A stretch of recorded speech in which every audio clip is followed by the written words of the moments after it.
ஓம் நமோ வெங்கடேஷாய. அனைவருக்கும் வணக்கம். பகவத்கீதை அத்தியாயம் 2 ஸ்லோகம் 39.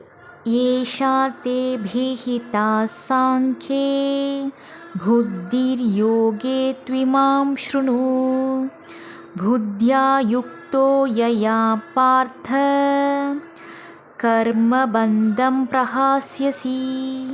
அத்தியாயம் 2 ஸ்லோகம் 40. நேஹாபிக்ரமநாசோஸ்தி பிரத்யவயோ ந வித்யதே ஸ்வல்பமாப்யஸ்ய தர்மஸ்ய த்ரயாதே மஹதோ பயாத். அத்தியாயம் 2 ஸ்லோகம் 41. விவசாயாத்மிகா புத்திர் ஏகேஹ குரு நந்தன பகுஷாகா யனந்தாஷ்ச புத்தயோ விவசாயினாம்.